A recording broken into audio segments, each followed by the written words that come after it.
Hello and welcome. It's David and Brent. Today is Friday, April the 24th. April's coming to a quick wind down here. So, just a couple of headlines that happened last week. Oil prices traded negative. Kim Jong Un was unto death, but now we don't know. We got a second round of the CARES package passed, and some news out of the USDA about direct payments that are headed to agriculture. And that was just the tip of the iceberg. So a lot of things happened here in ag this week and around the world. So Brent, let's talk about direct payments. Looks like a lot of, I guess, a lot of headlines, right? But nothing that producers can actually use to make plans or budgets or projections for this year. Yeah, like most everything lately, almost more questions than answers. We know there's going to be payments. We know they're going to be pretty large, but we could have told you that 2 weeks ago. I think it was going to happen. So a lot of questions about how these are actually going to get paid out, what you're going to have to sign up for, what farmers and ranchers and cattle and hog producers actually have to do to get the payments.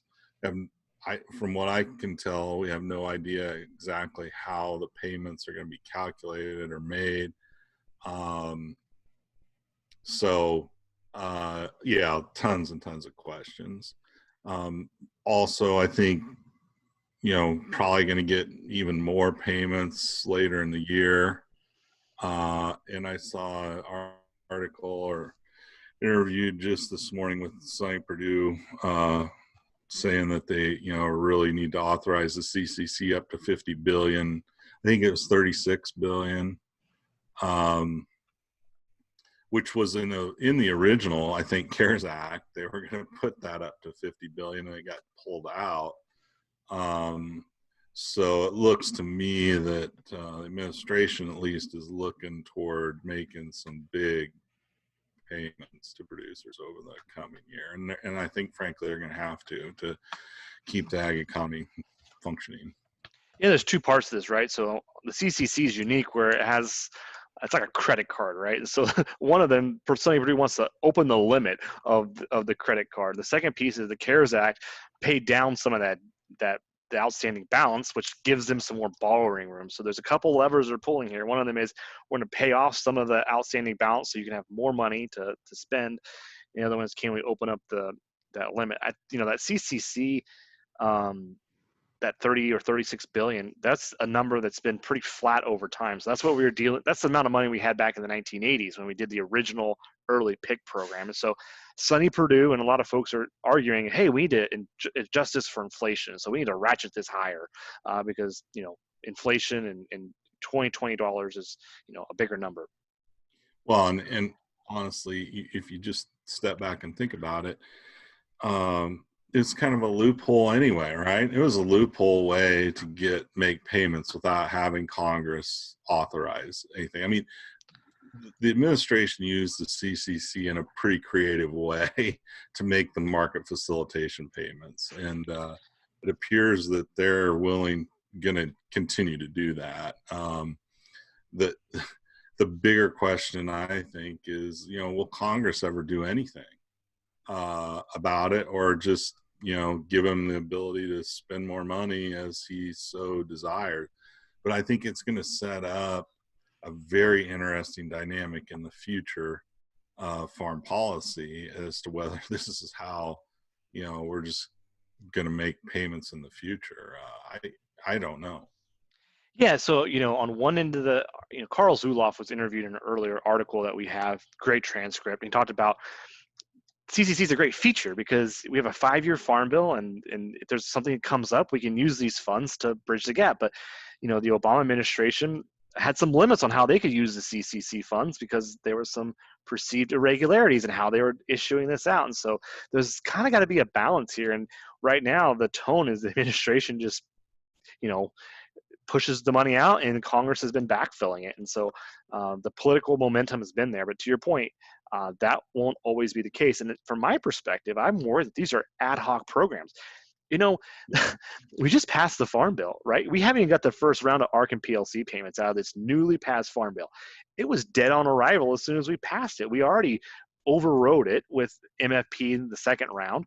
Now we're going to override it with whatever this program is. And so this farm bill is, going to make some big payments now. The commodity prices are a lot lower, but we don't have mechanisms in the current farm bill that really address this. And so part of it's a feature, part of it's a glitch with the farm bill and the lack of controls there. One thing I want to point out is we have a question on the forecast network. What's the probability of the USDA authorizing or the White House authorizing an MFP like trade mitigation program in 2020? I've had to lower my forecast a lot. As I'm reading that question, I don't think there's going to be a program that's trade mitigating. I don't think the USDA website is going to refer to trade mitigation. I think it's going to be CARES related. So the spirit of the question is probably still there. We're going to get a lot of direct payments, right? But the specifics of the question is probably not going to pass that threshold. So Brent, we were talking about this earlier. It's hard to write questions when the world just sort of up and moves really quickly. And this is another example of how it up and moved really quickly. Yeah, it's just it's really hard to write these questions when things are changing so fast. So the second thing I want to talk about, John from Indiana, a great reader of ours, asked two great questions this week. We sent him an email back, but I wanted to share his two questions and give us a chance to respond so everyone could hear. Brent, the first one was about ethanol and thoughts about ethanol and how the ethanol situation could be playing out. John mentioned um, ethanol has a precarious future when you think about electric vehicles, right? And so he's like, okay, how does this play in with a precarious future and now this? The second question is the Fed and the monetary response that we have, what are potential consequences of that? And his specific question was is that he has some nightmares about the 1980s and uh, Volcker's actions and raising interest rates to fight the inflation that we had in 1970. So Brent, I'll let you take whichever one you want, add some comments, and then I'll speak to the other one. Yeah, I can talk to both of them. I guess I'll start with the ethanol one. I have been saying for quite a while, it always came up usually when people would start asking questions in the speaking circuit and say, well, what do you think about, the impact that alternative meat is going to have? And I'd say, I think it's going to have an impact at some point, but it's going to be a long time in the future. The one I was more concerned about was electric vehicles and ethanol demand. Well, so that's legitimate, and it'll probably be bigger, faster. But the real problem with ethanol right now is just trying to get people to drive again and use some of that gasoline because we have to blend it. If we use the gasoline, but if we don't use it, we can't blend it, and so you're seeing it really back up. It's going to be, you know, we're going to have to really watch to see how rapidly gasoline supply comes back up. I think in the long term, the electric vehicle thing is a huge threat though to the industry, but it's a little bit longer term than this, which is immediate. And I saw ADM idled two really large ethanol plants today, I guess, and it seems unlikely that we're going to get really rolling again in the next year. But you're going to want to watch the data as opposed to my opinion, because as we've said so many times, uncharted territory, nobody really knows. We just got to watch the indicators. If you want to talk about I agree with you what you said, Brent. But if you want to talk about a positive spin to this or a narrative that could be maybe too optimistic, is that gasoline prices are really low right at the moment. And so Right. if these social distancing measures start to relax and people now have some time and they want to travel and they want to use that summer vacation, they don't want to fly, they want to drive, that's more gasoline. And so I think the question we got to really focus on if we're really going to watch this, and we're going to have a forecast network question coming to this, is what happens with gasoline, consumption or gasoline available supplied is the actual data, and we're well below trend, about 50% of where we should be. Do we how fast do we start to turn higher? And then do we have a lackluster return? Do we get back to trend, or do we shoot to the top of trend? And it's just unclear. And right now, go fill up at the gas station. Gas prices are incredibly low.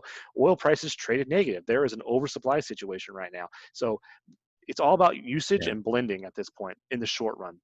And I think we have to remember our economic fundamentals, as you said. Lower prices usually lead to higher miles driven. I mean, people respond by buying more of it, and that would be good. It's just we've got to work through this big shock right now until people kind of get out and really observe it and feel comfortable, taking a trip or driving all over the place. I think so. But yes, you're absolutely right, and that's the other thing it's important to remember about ethanol is that until you hit that blend wall, then you don't necessarily want gas prices to go up. I mean, you want all the stuff you use so you can blend up to your required amount, and which is why an article I wrote said, I think it's wrong to think that you need higher oil prices to encourage ethanol use. It's not necessarily higher oil prices. We need higher oil consumption, and usually higher oil prices are a result of higher oil consumption. So it's important to remember that causality, which is what you're pointing out. So, Brent, one of the things that you and I have been thinking a lot about is um, a lot of action going on with stimulating the economy, trying to get the CARES Act done, the Federal Reserve's lowered rates and provided liquidity.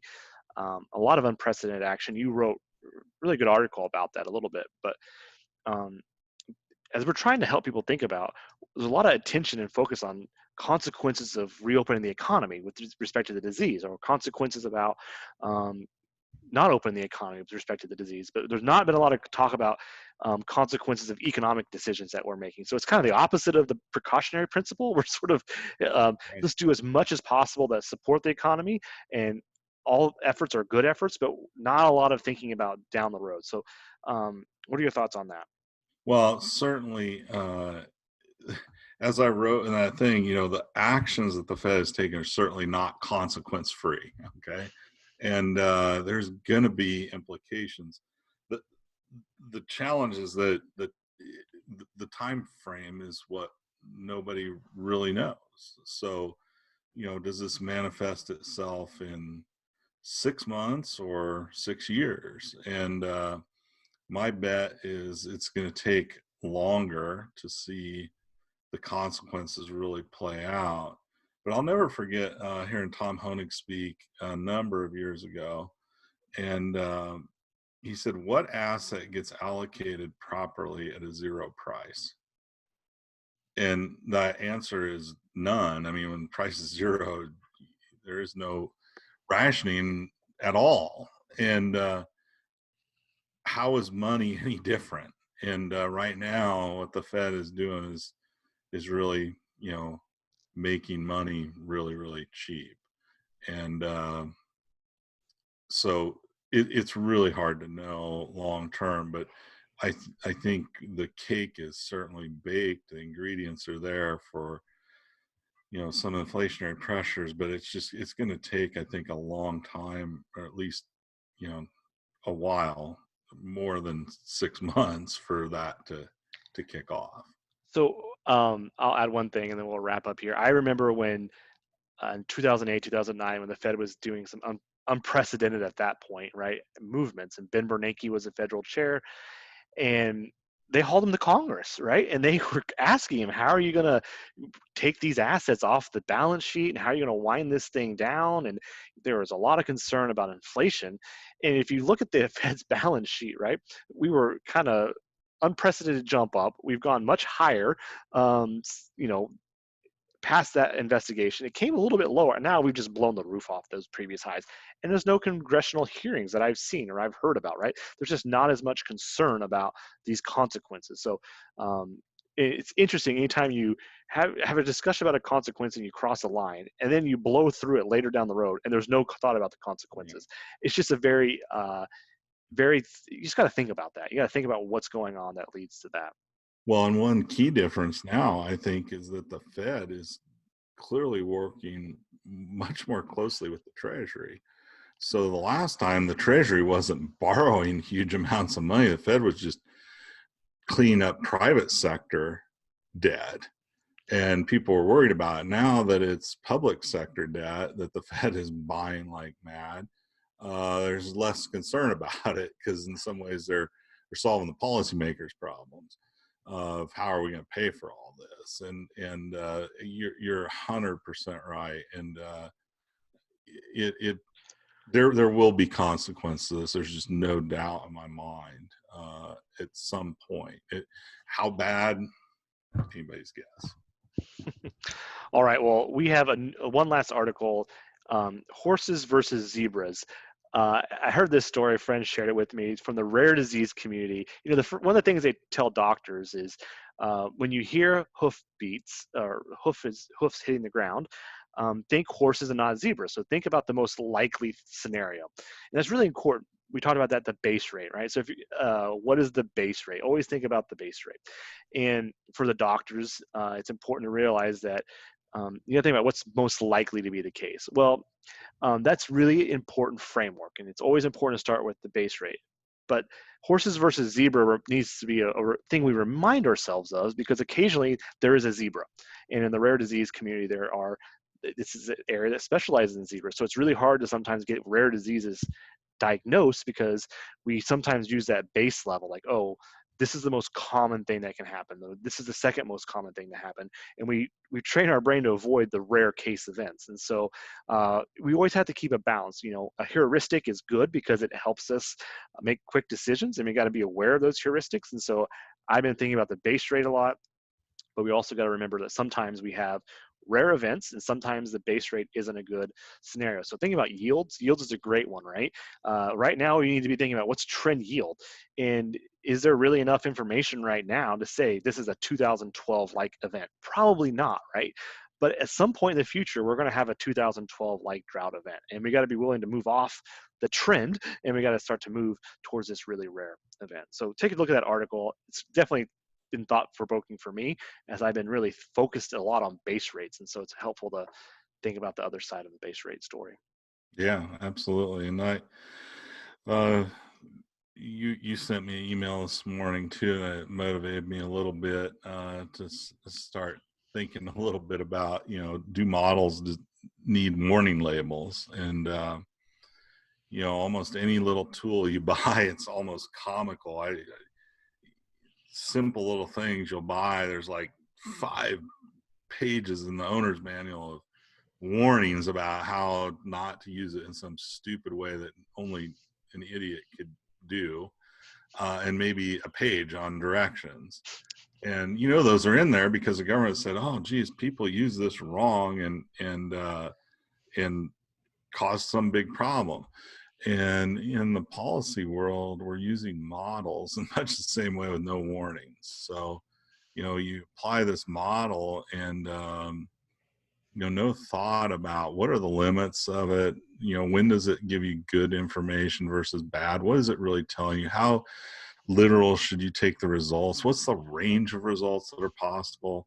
you know Policymakers almost need to be given a warning label with these models, I think. Um, and I think it's causing a lot of problems in policy making right now.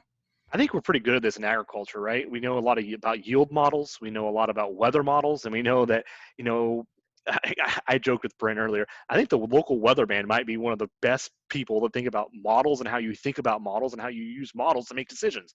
And in agriculture, we're very familiar with this. I don't think a lot of folks around, or a lot of folks who are using models today or commenting about the models, really understand that there are limits. And models are tools that are designed to help aid decision making, not to grade it or not to Right. uh, guide it exclusively. And that's why the forecast network's here, right? Like, there are models, but we got to make tweaks and we got to make adjustments and we got to triangulate among these models. And so I told Brent, just like models need warning labels and instructions. We should also have a little label that says may cause you to make stupid decisions, because models are all wrong. And if you just stick with one model consistently throughout your entire career, you're gonna run straight headfirst into a wall. And we can only be we can't be as limited as the model. Our decision making has to be more adaptive than just a single model. Right. Absolutely, 100%. As you said, epidemiologists, I think, in their models are starting to make the weathermen look good. But I'll leave it at that. All right. Well, thanks for joining us. Hope you have a great week. Update your forecast. Look for some more content next week, and happy forecasting. Thanks a lot.